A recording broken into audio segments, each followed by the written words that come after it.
Good evening, everyone, and welcome to the Talk pre-show. This is your opportunity to check your volume, check your picture, as we wait for all our registered viewers to log into our broadcast.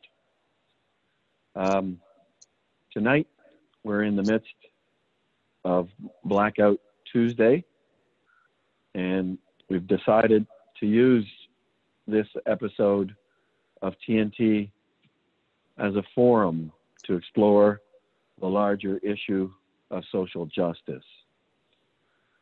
And I think it's important to underline that I'll take full responsibility for this broadcast in my role as Director and Chief Curator of the Audain Art Museum.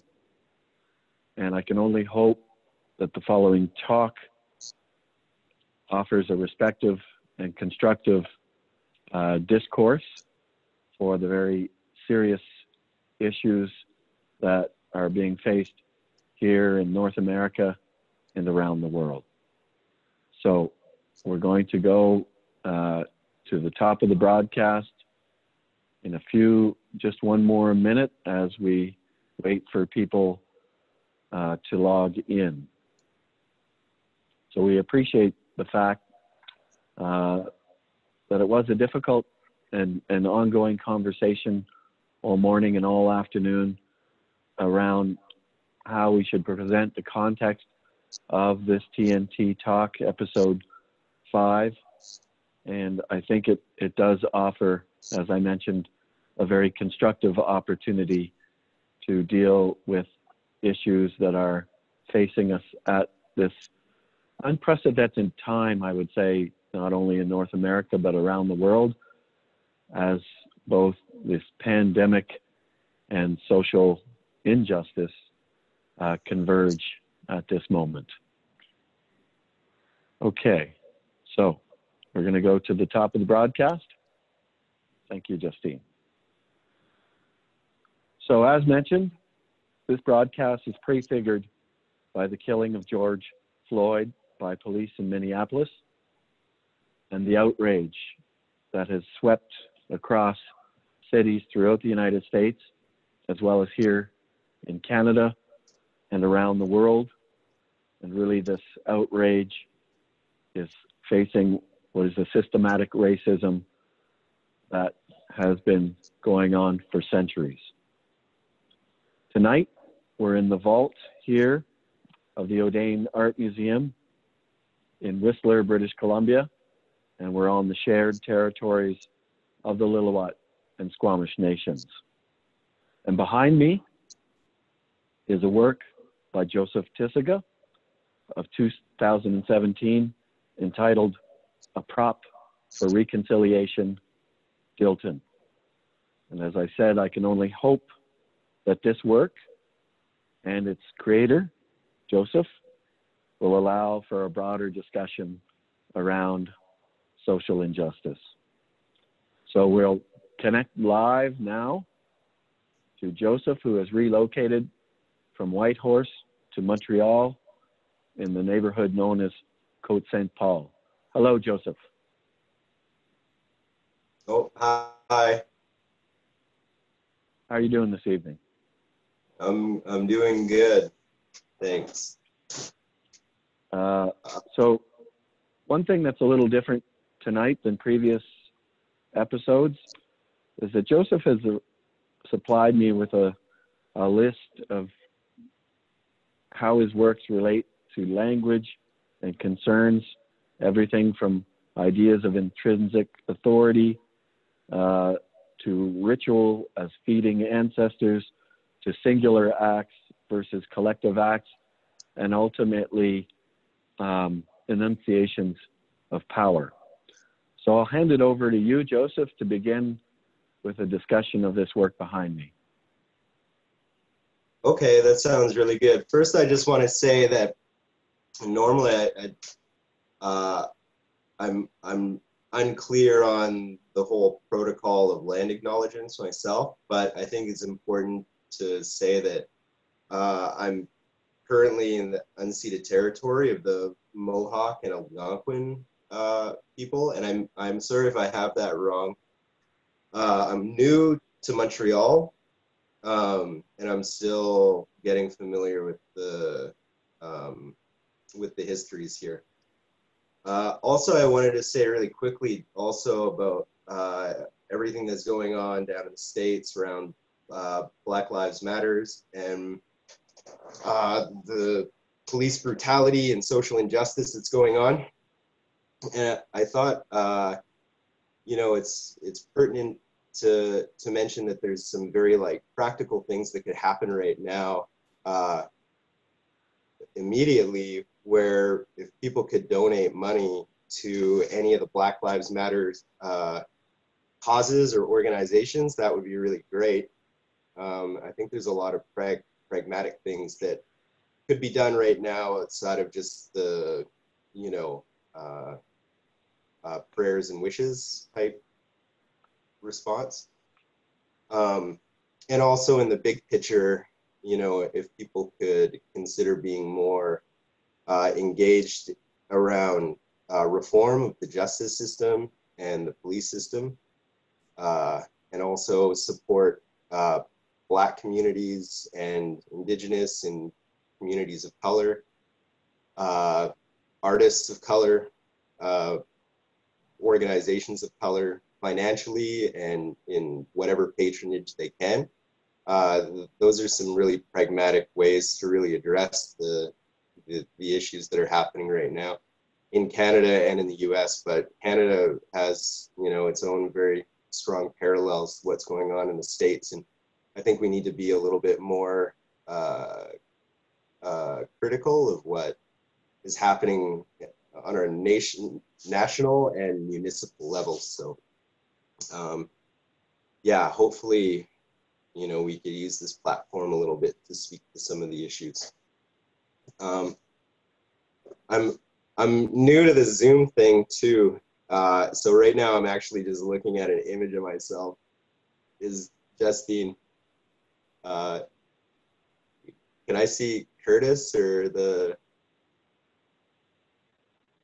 oh, can you hear me, Curtis? Yes, I can. Yeah, okay. So we've got, have you been able to hear me? yes, everything's great. Okay. I feel like I'm like talking in a mirror or something. It's bizarre. But I got the picture now. Yeah, so this image of Dilton in this the Archie series, the Props for Reconciliation, had originally started in, I guess, 2009. I did an exhibition at the Yukon Art Center where I made a bit of a pseudo corporate office for a project that was really new to me at the time, but that I've been kind of working with since, called Indian Brand Corporation, which was kind of a tongue-in-cheek satire of the sort of corporate enveloping of Indigenous people. And at the time, I was thinking a lot about issues around traditional knowledge and collective knowledge, and you know, some of the efforts that I had read about various Indigenous communities around the world trying to trademark their traditional practices, traditional ideas, ancestral knowledge. And so yeah, I was reflecting a lot on those things at that time in 2009, and made this series of paintings that were, I felt, you know, intended to be a bit of a pop corporate art for my, you know, my pseudo office. And that's what that's where the series of Archie paintings came from. After I had finished with that exhibition, they essentially sat in storage for a number of years. And I always wanted to do something else with them, but it wasn't clear exactly what.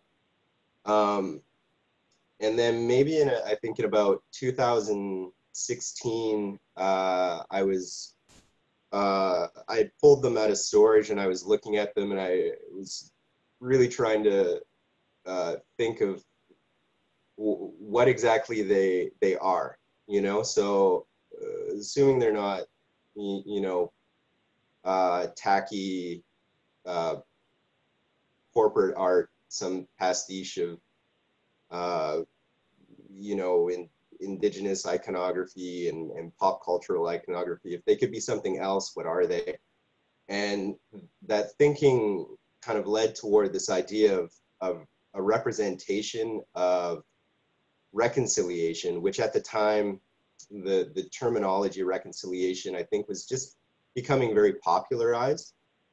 And to me, there was a lot of confusion that I was seeing around just the idea and the application of reconciliation.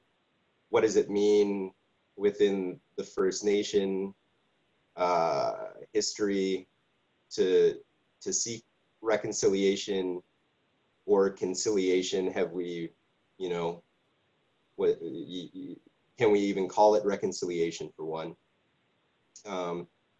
And also, what is like the performative function or performative value or sort of you know, simulation of the gesture of reconciling. So that's kind of where I got onto this idea of these Astroturf panels and treating the paintings, the Archie paintings on canvas as some kind of removal from the actual like apparatus of the painting, and to bring it into something more of like I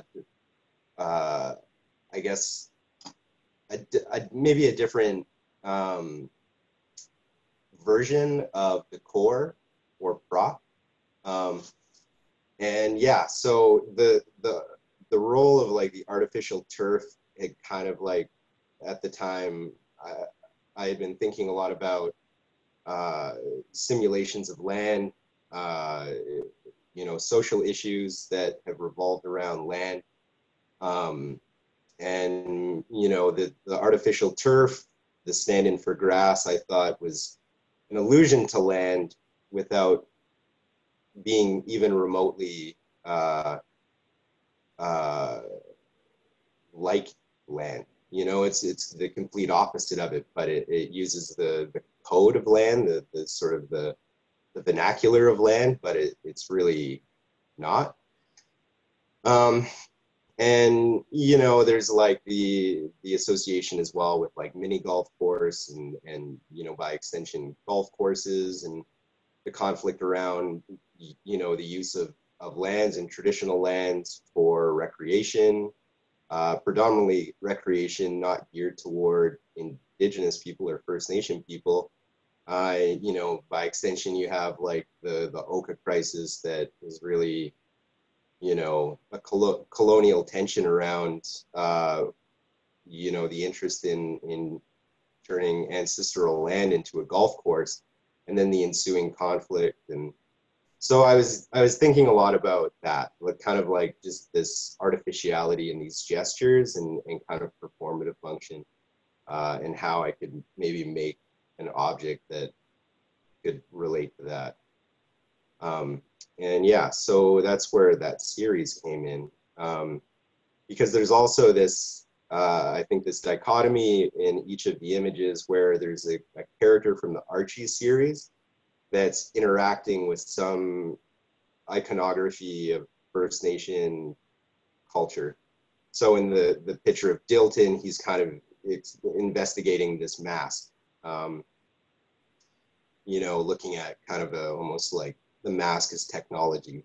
And in this image of Archie, you know, he's going into a sweat lodge, and you know, this sort of spiritual or weekend spiritualist or something like that, you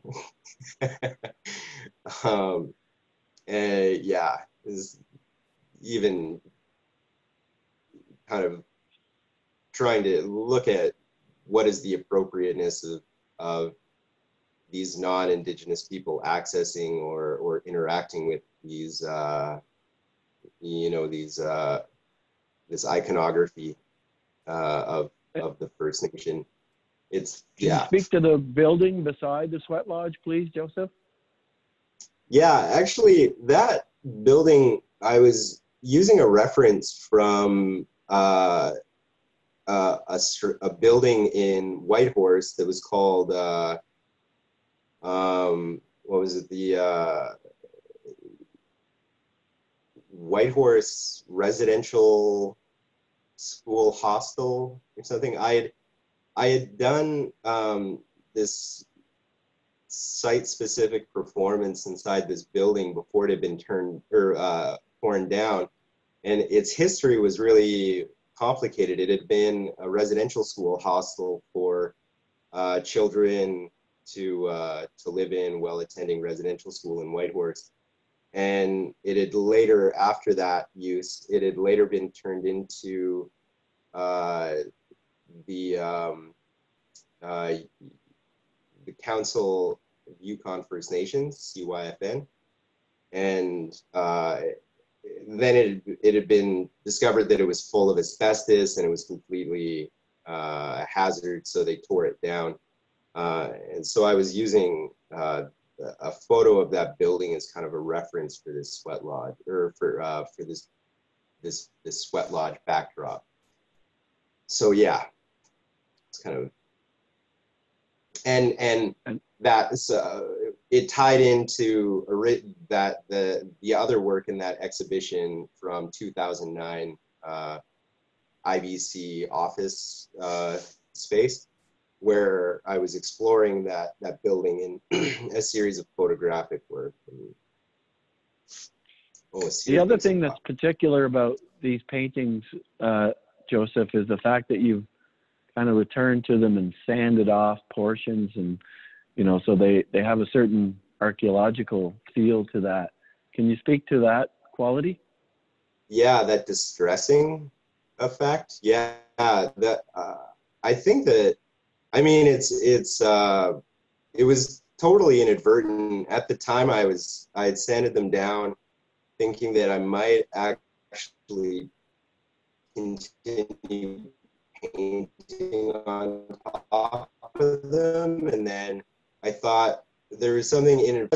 I wasn't going to paint entirely over them, but I wanted to kind of prepare them for some other step in like the actual painting process. But then there's something kind of some aesthetic artifice of time or age to it. You know, maybe kind of like when you buy distressed jeans and they look as though you've worn them for a decade and they're falling apart, but you kind of just buy them that way, so aesthetically it was this, it just happened to be it sort of happened to summon a historical quality to them where they're just absolutely not. Like they're at the time, like pre-sanding, they were very poppy, like very hard color blocks, so that was a bit of an inadvertent step that brought them toward the idea of this like prop for reconciliation, or the idea of like the prop, is that, yeah, it's this this sort of artifice of time or something.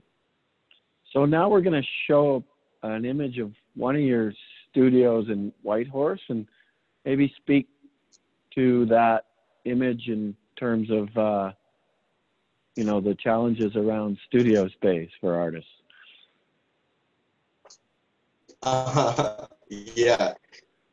Yeah, studio space in the Yukon is definitely very, very difficult to arrange unless maybe you have a house with a garage or something like that. I had this provisional kind of summer studio that was 2 car tents in a column in the backyard of this house that I was renting. And there, it really came down to like the pragmatics of it, which I think is actually, you know, I often think about pragmatics in art and culture and life and you know, First Nation to a degree, First Nation identity and ancestry, because pragmatics are really about, like, how do you solve a problem, how do you do the day, how do you attain the things that you need. So yeah, I kind of had this idea like, oh, I could put these cards together, and it turned out to be a really great studio. The light was awesome, but the heat underneath the sun, it was a bit of a, it cooked. It was a sweaty tent. But yeah, people, I mean, people struggle with studio space everywhere. I don't think it matters where you live. Definitely, you know, financial resources make a bit of a difference. In the Yukon and Whitehorse, there really just wasn't anywhere to work. I had moved studios so many different times. Like I worked in a garage for a little while that my friends owned, and then like this little crawl space behind a Mexican restaurant, and I had worked up in an office building, and just really anywhere. So this was one of my solutions. Okay, and Astroturf, or artificial turf, as purchased at Canadian Tire, has been something that you've used in a number of configurations in your work. Perhaps we can move to that golf course-like configuration that you had at the Yukon Art Center. Yeah. There it is. I don't see it. It's Do you coming. see it? I see it. Oh, there it is. Yeah, actually, this wasn't. This is like pre Astroturf. I hadn't really started using Astroturf at the time. This is actually all carpet that I pulled out of people's homes. I put it out on the internet that I was looking for used carpets if people were, like, you know, renovating or doing whatever. So people were more than happy for me to come and pick up their stinky old rugs, and I did it and cleaned them as best as I could, and then I just painted them all with this, you know, with this paint that resembled the tone of the AstroTurf. But yeah, this, and so the point of that exhibition was looking at this idea of the golf course, but I can't remember exactly what the title of the installation was, but it was along the lines of "The Game Cannot Be Won," and I had also shown a series of of posters that I had made that were like ink on found blueprints of that residential school hostel in Whitehorse that had Right. this statement, the game cannot be won on them. And there is about 20. I think we're going to get a photo of that later. But the actual, there was no hole. It was all just these makeshift obstacles that were pretty much impossible to play. The golf clubs were made out of just wood that I had joined together with a little piece of metal and some PL, this super glue type stuff. And yeah, okay, there it is. And some black golf balls that I painted. So the idea is that you would just play around this course, you know, theoretically forever. Like you cannot win this game. You can only play it. And at the time, I was really thinking about this, you know, this ancestral reality of, you know, for instance, First Nation in the Yukon that would essentially, or they say like my ancestral First Nation, the Cascadene, that were largely nomadic, and they would travel through the land with the seasons. And you know, I was thinking about the idea of doing this for thousands of years, you know, traveling predominantly the same lands, the same territories, season after season, year after year. It was just such an incredible thought to me that, you know, you would do this for thousands of years, but also the implication is that, you know, what does time mean at that level? You know, like what's the implication of time, and what's the implication of, say, survival when you're just you're moving through the land, and you're doing it without any sense of it ever finishing. You know, like I think now in like the modern world we have a very strong sense of directional time, you know, that say, for instance, like one day we're going to retire and we're going to, you know, do all the things that we do in later life, and then we'll die. And, you know, there's this very linear, definite sense of time where I thought, you know, in that sort of historical ancestral age, you would just kind of do you would live in this way that you're moving, and it doesn't ever finish. There's no finish to it, you know. So Yeah. drawing on this parallel of like, you know, you can't win. There's nothing to win. You know, there's no finality to it. And, And then all of a sudden living in the modern world where there's like this heavy finality, you know, you know, in this colonial, again, in like kind of the colonial context, there's this,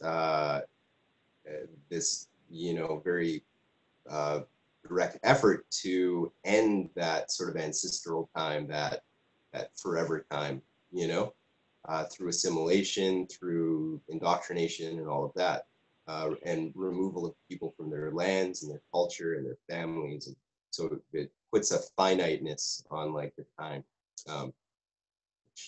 So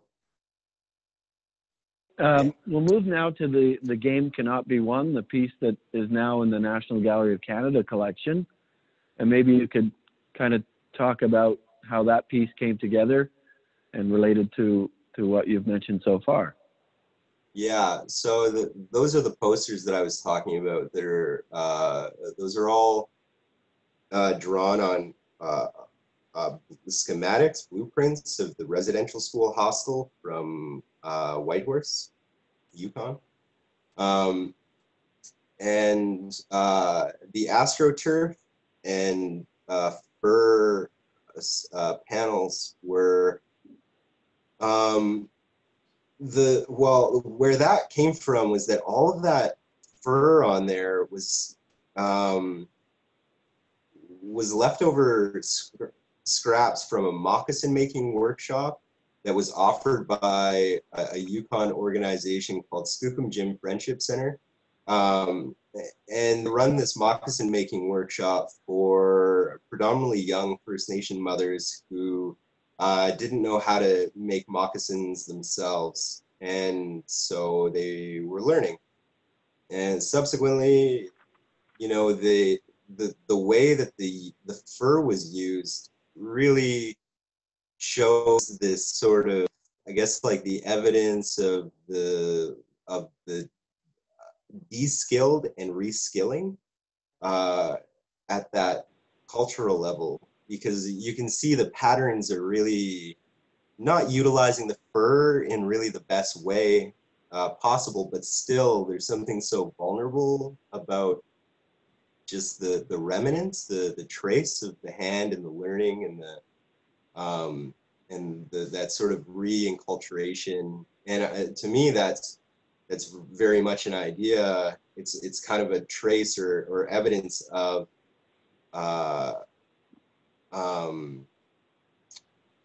reclaiming cultural reclamation, you know, claiming traditional practice or identity again for maybe these women. And yeah, so that was the whole those panels really came together around just wanting to show the trace of that work and that reskilling, that knowledge, that you know, that autonomy in learning how to make these things, these moccasins, and do this, you know, this kind of handwork.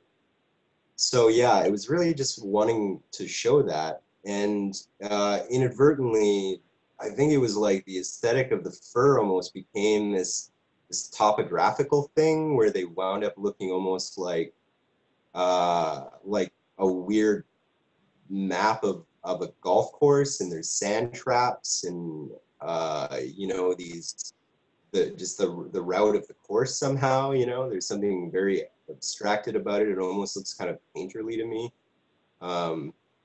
Yeah, and then again, the artificial turf is this, you know, stand-in for land, you know. It's and so kind of just looking at that relationship between, you know, the land and maybe occupying it, and what the history or the trace of that occupation could kind of look like, you know. Thank you, Joseph. That's a really interesting way to kind of discuss a range of uses of that turf and how it relates, you know, to many different moments in your practice.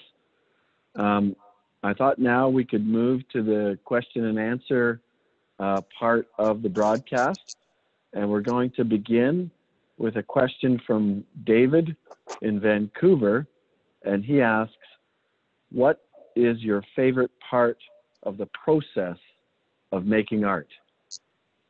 Well, my favorite part of making art is making it, you know. It's sitting down, thinking about things, or seeing something in the world that triggers a thought or an impulse. That part is really exciting, you know, the thinking about something and then trying to figure out how to do it. You know, I like that.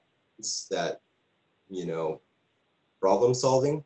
And then really, you know, just the time taken to make anything. It's, I think, like, what else am I going to do with my time? You know, like, it's such a great way to exist for me. You know, it's just like, I could sit down and draw at the kitchen table, or I could go to the studio and like build things. And, you know, there's this involvement, you know, I'm participating in a social and a cultural dialogue that's really valuable to me, and I think important for people to exercise their voice and their autonomy in the social and the cultural. So for me, I get to do that through art, through making things, you know, where other people may do it through politics or through organizational stuff. I'm really happy that I get to participate through making stuff. In previous conversations that we've had, Joseph, you had mentioned that the Cascadene, which is your ancestry, was more of an oral culture in terms of transferring information and aesthetics, and that you had tried to take that and maybe transform it into a visual practice. Can you speak to that a little bit? Yeah, this is a super complicated complicated idea, maybe, because yeah, the Cascadene were predominantly an oral tradition. You know, they would transmit knowledge and practice through countless generations of people, predominantly through, yeah, like storytelling. And storytelling, as amazing as it is you know, it's ethereal. It doesn't have like a physical body to it. It doesn't have like a visual aesthetic to it, or maybe it does, but it exists in the mind.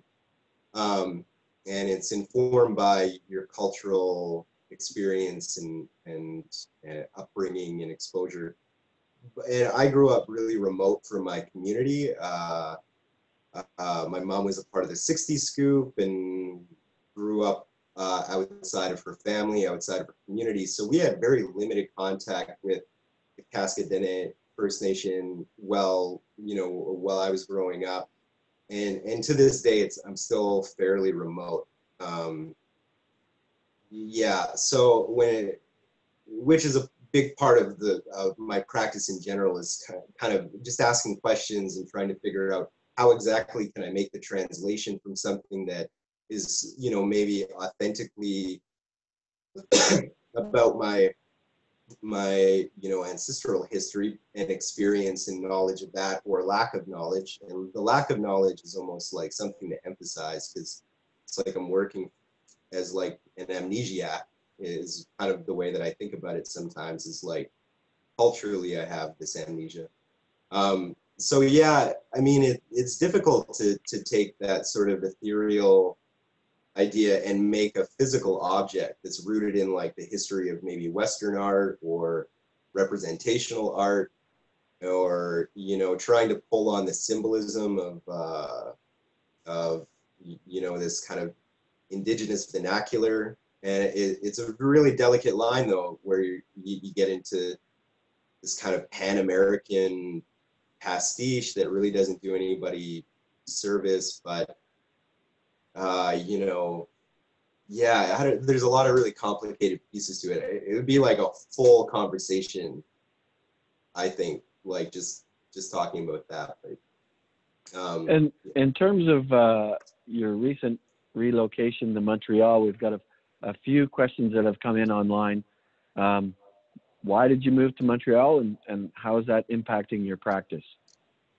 Oh man, it's a really long story about how I wound up here. But the Coles notes is that I have a 6-year-old son, and his mother and I agreed to leave the Yukon.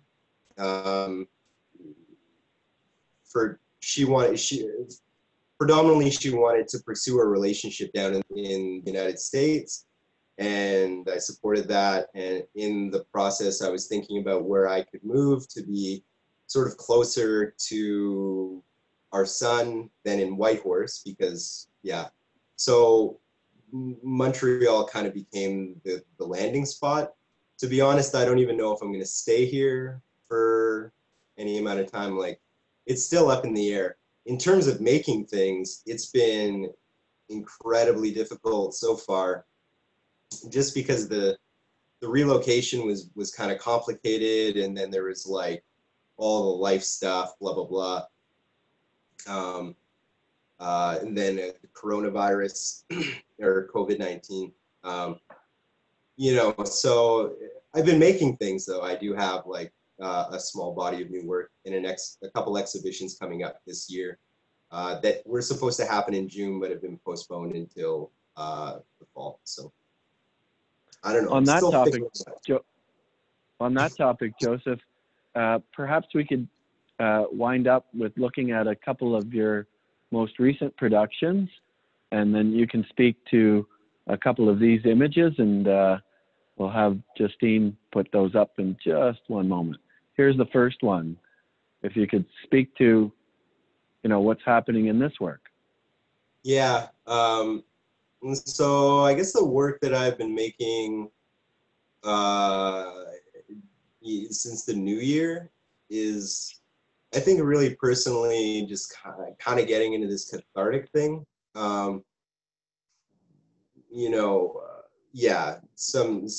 Some kind of personal catharsis. And then once the COVID stuff came on, I was really looking at even just the effect of isolation and trying to kind of like hold it all together. But yeah, this is I think a scene of somebody performing this exorcism of trauma, or exercising trauma. And so they have like a little course to exercise trauma.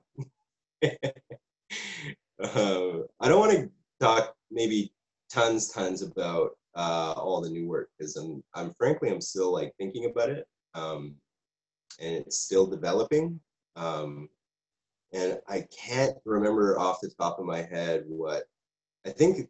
I think this painting's called the simulation of healing might be healing. The simulation of healing might be healing. I think that's the title. I can't remember off the top of my head. If that kind of conjures anything for you.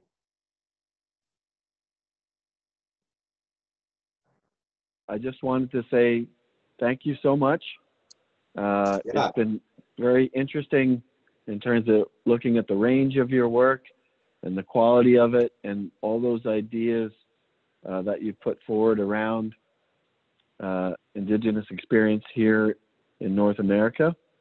I also want to thank the Audain Art Museum team, our founder, Michael Audain and Yoshi Karasawa, our trustees and members, the TNT crew here, our director-producer, Justine Nickel, our quality control person, Erica Chan. And I also hope that, the discussion here has brought value to the larger implications of social injustice that are upon us in this moment. And again, the Audain Art Museum aspires to play an educating role in that respect. So next week, on June 10th at 8 p.m., we'll be featuring Landon McKenzie and her work in the collection called Red Snow and Pink Sky, A Universe for Carl Hart. So thank you to all our viewers, and thank you, Joseph. We really appreciate your time this evening and your commentary. Thanks for having me. Okay. Have a good night, Joseph. Thanks, Justine. All right. Bye. Bye.